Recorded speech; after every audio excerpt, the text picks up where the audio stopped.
بھائی اس کا ثبوت تو اسی دنیا میں ہے کہ جو ایک بار سیدہ ہو گیا پھر وہ کسی دوسرے کا نہیں ہوتا ہے.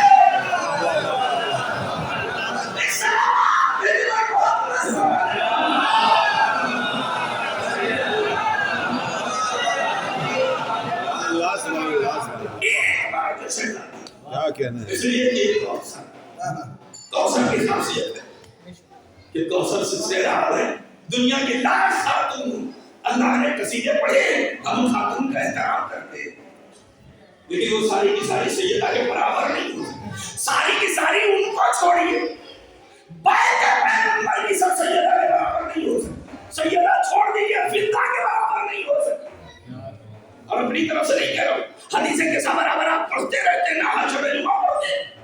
حدیث کے میں کیا پڑھتے ہیں کہ جب پیغمبر اکرم شہزادی کے گھر میں آئے اور آنے کے بعد کہتے ہیں میری بیٹی میں اپنے بدن میں ذوق محسوس کروں.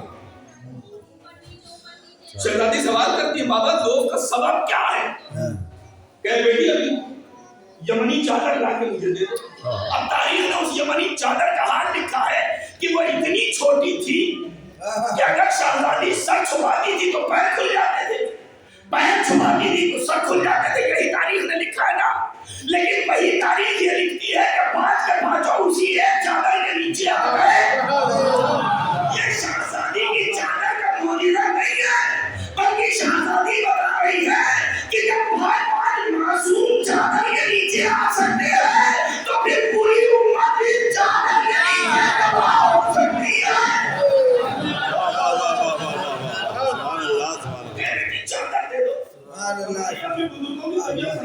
بڑی بیٹی سے محبت ہوگی لیکن طبیعت خراب ہونے میں کوئی باپ بیٹی کے گھر جاتا ہے کہ میری طبیعت خراب ہو گئی نا اپنی فلاں والی چادر دے دو موڑ کے, کربلا والی دے دو موڑ کے لے. گویا نبی بتا رہے یہیں سے ایک اور پتہ چلا تم اور ہو ہم اور ہیں. ہمیں اپنا جیسا مت کہنا تم اور ہو ہم اور ہیں. چلو ابھی یہ چادر لا کے دے. اب پوری حدیث کے ساتھ برابر پڑھتے رہتے ہیں سنتے رہتے ہیں کہ پہلے بڑا شہزادہ پھر چھوٹا شہزادہ پھر مولائے کائنات اور آخر میں شہزادی کونین چادر کے نیچے سب کے سوال ہے. سب کے سب چادر کے نیچے سب کو سب پہچانتے لیکن جب نور اٹھا تو جبرائیل جیسا فرشتہ گھبرا کے سوال کرتا ہے یا رب من تحت الکساء پروردگار چادر کے نیچے آئے کون؟ بھائی جبرائیل نے مولا کائنات کو بھی دیکھا ہے, پیغمبر کو بھی دیکھا ہے, شہزادی کو بھی دیکھا ہے, امام حسن اور امام حسین کو بھی دیکھا ہے. سب کو جانتا ہے نا بھائی. اس طرح بہانے سے آتا تھا, کبھی چٹی چلانے کے لیے آتا تھا, کبھی مہمان دھلانے کے لیے آتا تھا, کبھی یتیم بن کے آتا تھا, کبھی اسیر بن کے آتا تھا, کبھی مسکین بن کے آتا تھا. اسے سب پتا ہے لیکن سب کو الگ الگ دیکھتا تھا. اور جب پانچویں ایک جگہ نور کی شدت کچھ ایسی ہوئی کہ معصوم فرشتہ جبرائیل. اچھا جبرائیل کا بھی ایک کمال ہے کہ جبرائیل ایک ہی بار گئے ہیں امر پروردگار لے کے جناب مریم کے پاس, ورنہ جبرائیل کہیں نہیں تاریخ اٹھا کے پڑھ لیتے. یہ کمال ہے اس در کا. اور وہاں بھی گئے ہیں تو قرآن کی آیتیں ہیں کہ دور سے کھڑے ہو کے آواز دی ہے کہ اللہ تمہیں بیٹا دے گا.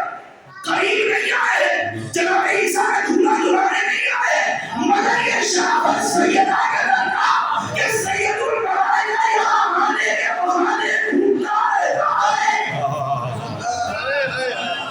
دیکھا ہمارا یہ جانا محمد پیدا جیسا پروردگار اس چادر کے نیچے ہے کون؟ اچھا اللہ کو کہہ دینا چاہیے تھا میرا نبی ہے, اس کا داماد ہے, اس کی بیٹی ہے, اس سے نواز.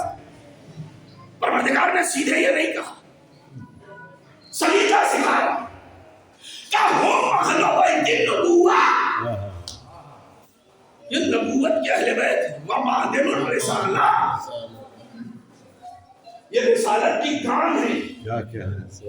ہمارے یہاں بھی کانیں ہوتی ہیں نا, کان سے سونا نکلتا ہے, چاندی نکلتی ہے, ہیرے جواہرات نکلتے ہیں, سونے کی کان سے جنس نکلتی ہے. جن سے کام نہیں نکلتی. بے شک. اب قدرت کے الفاظ کے اندر اس اللہ الفاظ ہے. اللہ کہہ رہا ہے کہ یہ نبوت کے اہل بیت ہیں، رسالت کی کام ہے، یعنی رسالت انہی کے گھر سے نکلتی ہے. اللہ نے لفظ کام استعمال کیا ہے، یعنی یہ نبوت جنس ہے، در اہل بیت اس جنس کی کام ہے، نبوت ان کے گھر سے نکلتی ہے.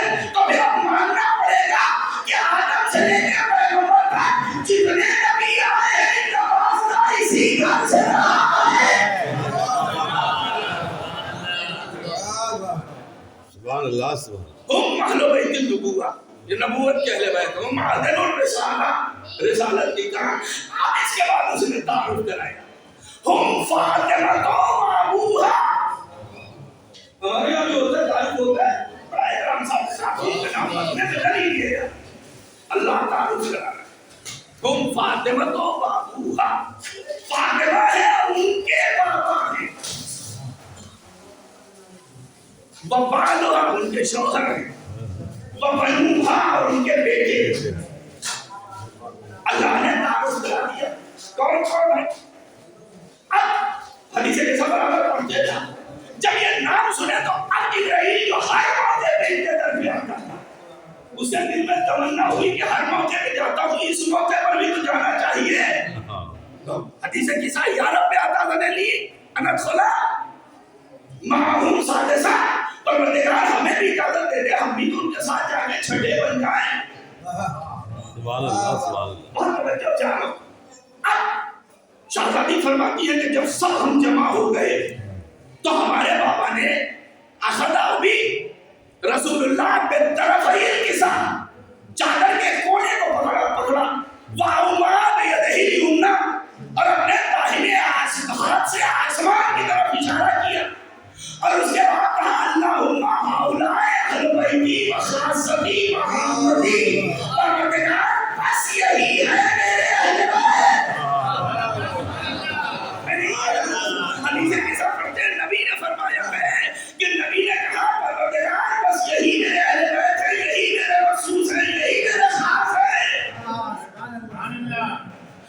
اللہم والے من ہم آدھا، اللہ پروردگار انہی سے محبت کر جو ان سے محبت کرتے ہیں، وعاد من آدھا جو ان سے دشمنی کرتا ہے اس سے دشمنی کا. اس کا مطلب یہ ہوا کہ حدیث کسا کے نزول سے پہلے ہو سکتا تھا اللہ کسی کو معاف کر دے، مگر نبی کی گزارش کے بعد اللہ اپنی طرف سے کسی کو معاف نہیں کرے گا. اللہ نے وعد من فانصر من نصر، پروردگار جس نے ان کی مدد کی تو بھی ان کی مدد کر. وانصر من خذل، جس نے ان سے دشمنی کی تو بھی اس سے دشمنی کر. تو جب نبی نے کہہ دیا ہے تو چاہے جتنی اللہ سے مدد مانگتے رہیے. اب سمجھ میں آیا کہ امریکہ جیسا آزاد سعودی ملکوں پہ کیوں مسلط ہے.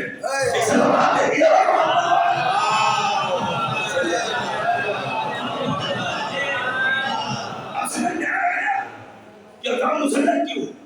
اس لیے کہ جو نبی کی بیٹی کر رہی ہے اس کا خدا کبھی نہیں ہو سکتا.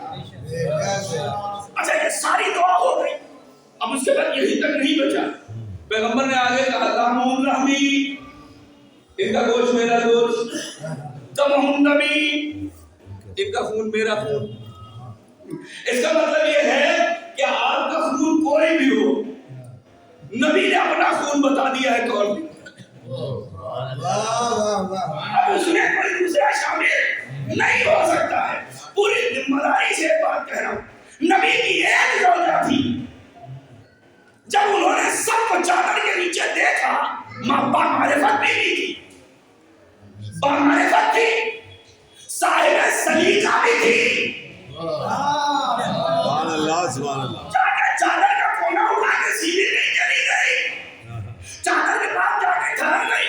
اللہ کے رسول مجھے بھی اجازت ہے.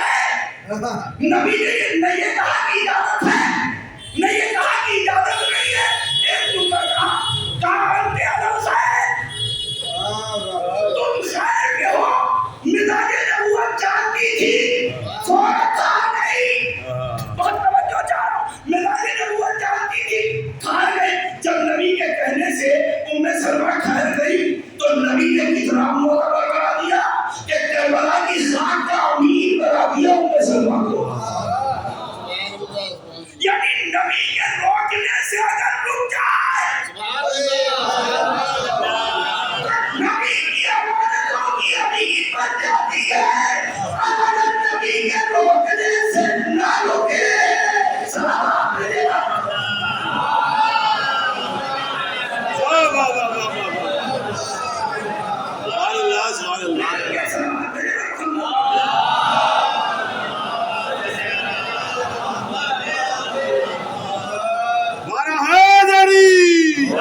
اچھا جبرائیل کہاں ہے؟ خالی ہاتھ تو نہیں جا سکتے، اس لیے کہ وہ خالق کائنات ہے، ٹھیک ہے، یہ وہ معبود ہے، یہ عبد ہے،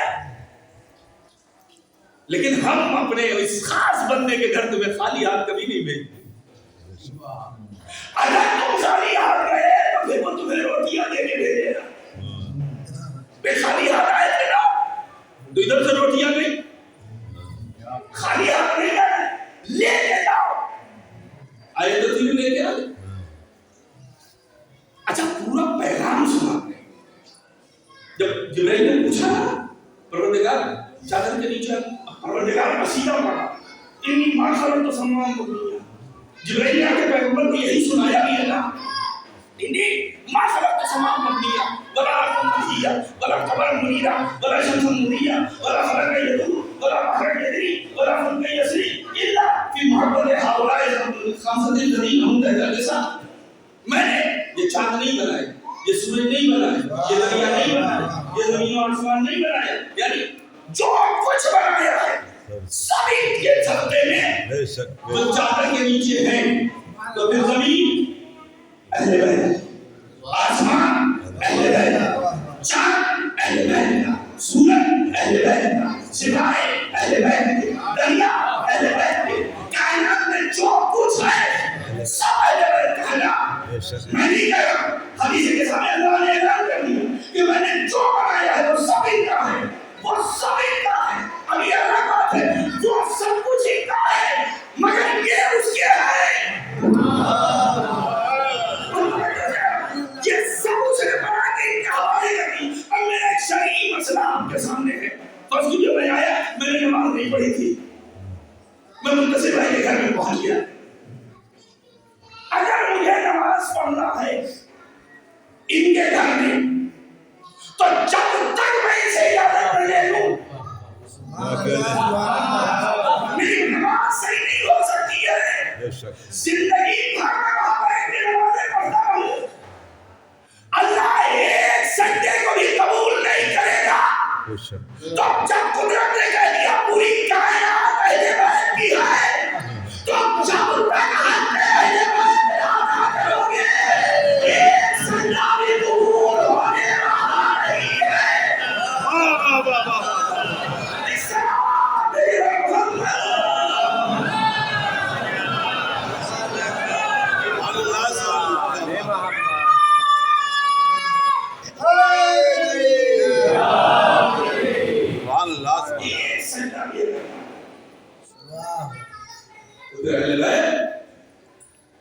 یہ ساری ملکیت ہے، کچھ ملنے والا نہیں۔ ابھی سمجھ رہے ہیں سرکار سید الشہداء نے کربلا کے میدان میں کیوں کہا کہ تمہارے شکم والے آرام سے بھرے، تم پر میری باتوں کا اثر نہیں، کیوں نہیں ہوگا؟ مولا جانتے ہیں کہ جب نگاہوں سے دیکھنے کے بعد بھی میری ماں کے کلمات ان کے اوپر سرفراز بڑا مشکل مرحلہ ہے یہ جو برابر آپ سنتے رہتے ہیں تاریخ کے حقیقت بس آخری بات بہت زیادہ ہو گیا ہے۔ آخری بات ہو گیا، دستور دنیا یہ ہے کہ اگر کسی کے وہاں کوئی حادثہ ہو جائے ولو میری ملکیت اس کے قبضے میں ہو تو انسان کم سے کم اتنا انتظار کرتا ہے کہ چہروں ہوتا ہے، سامان ہے برابر آپ ہی دیں، انسان انتظار کرتا ہے کہ چہروں گزر جائے تو ابھی غم آتا ہے، چہروں کے بعد بیٹھ کے اس کو بات کریں۔ رحلت پیغمبر کا تیسرا دن،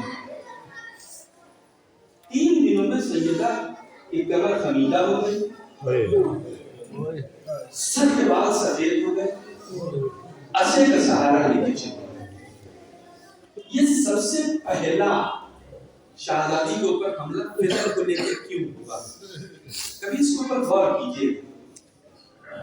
مدینے کے پاس بنی اسلم کے نام کا قبیلہ، اور یہ بنی اسلم قبیلہ وہ تھا کہ جو شدت سے اہل بیت کا تھا۔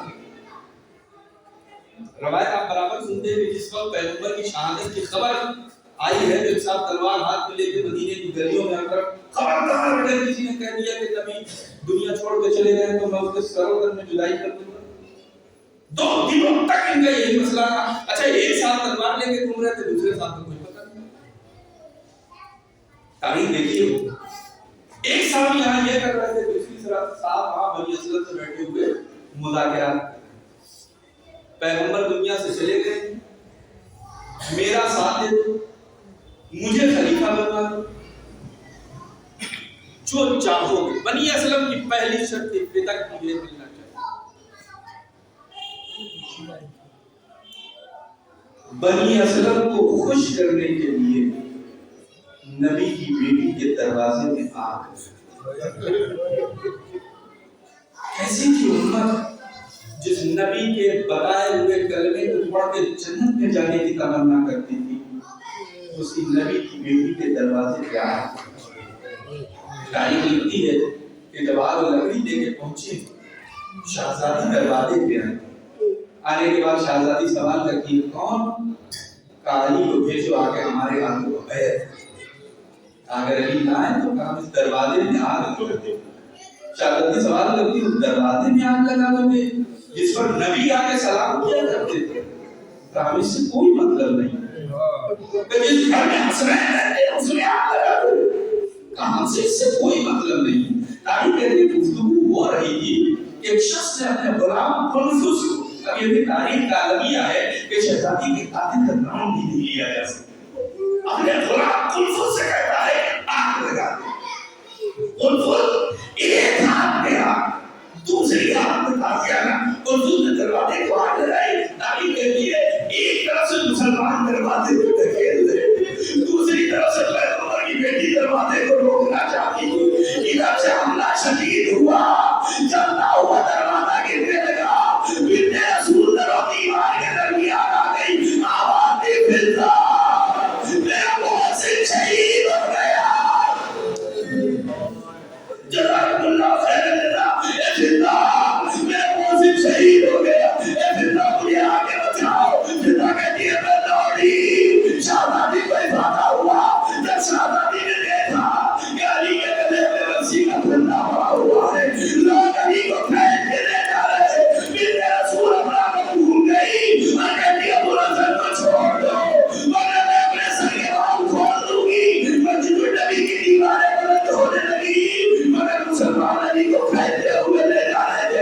ایک مرتبہ سیدہ اٹھی, جب رسول کی طرف چلی کہ جو کہتی جا رہی ہے میں اپنے بابا کی قبر پہ جا کے تمہارے لیے دعا کروں گی. مجھے میں جناب سلمان بیٹھے تھے, علی نے اشارہ کیا سلمان جا کے سیدہ کو روک دو ورنہ مدینہ ویران ہو جائے گا. جناب سلمان اٹھے, شہزادی کے قریب پہنچے, ہاتھوں کو جوڑا, اے بنت رسول پر دعا کیجیے گا. اے سلمان تم نے دیکھا نہیں یہ ہمارے بچوں کو یتیم بنا دینا چاہتے ہیں, ارے مجھے بیوہ کر دینا چاہتے ہیں, ارے علی کو گرفتار کر کے لے کے گئے. سلمان ہاتھوں کو جوڑ کے کہتے بی بی اگر مولا کی بندی یہی ہو, سیدہ کے ہاتھ نیچے آ گئے, اگر امام وقت جانتا ہے تو میں دعا نہ کروں گی. واپس ہوئی, لوگوں نے گھبرا کے علی کو چھوڑ دیا. سیدہ علی کو لے کے واپس آ گئی, ہاتھوں کو جوڑ کے کہو گئے بی بی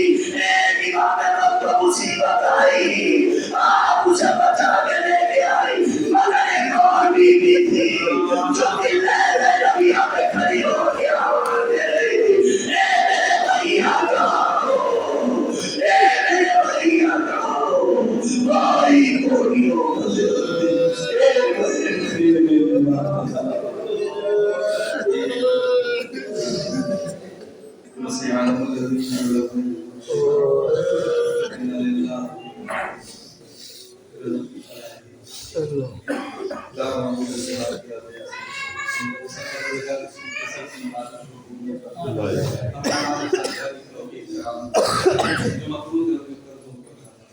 پریشان حال کی پریشانی الہی بیمار ہم کو شفا کرنے والا جو بے گناہ سی ہے اس جلد دکھائی پروردگار جو افراد بے روزگار ہیں صاحب روزگار جو صاحب روزگار کے رزق مزید وسعت عطا کر دے پروردگار جو بے اولاد ہیں انہیں اولاد صالح کرامت فرما پروردگار جو مرحومین پچھلے سال ہم لوگوں کے ساتھ ان مجالس میں شریک تھے دنیا میں نہیں ہیں ان سب کے تمام نہانی فقیر اور صغیرہ کو معاف فرما انہیں دعائے معصومین میں جزا عطا فرما انہیں اعلیٰ علیین میں شمار فرما پروردگار اس دنیا میں جہاں جہاں بھی تیرا اور تیرے حسین کے نام لینے والے ہیں سب کی جان مال عزت و ناموس کی حفاظت مومنین بحرین مومنین یمن مومنین سیریا مومنین عراق کی حفاظت پروردگار اپنے پاک جو بالخصوص آل سعود و آل یہود حکومت امریکہ انگلینڈ منیس پر نابود جمہوریہ اسلامیہ ایران عراق لبنان یمن کی حفاظت فرما پروردگار علماء اعلام کا سایہ ہم سب کے سر پر قائم دائم معبود باللہ صاحب اللہ خامنئی آیت اللہ سیستانی اور آیت اللہ زگزگی کی حفاظت فرما انہیں دشمنوں کے شر سے محفوظ فرما پروردگار ہمارے ملک کو ہم سب کے لیے امن و امان کا گہوارہ کرا ہم سب کو اتحاد و اتفاق سے ملتے رہنے کی توفیق کرا پروردگار اپنی آخری حجت کے ثبوت میں تاکید ہم سب کو ان کے ناصر و مددگار میں شمار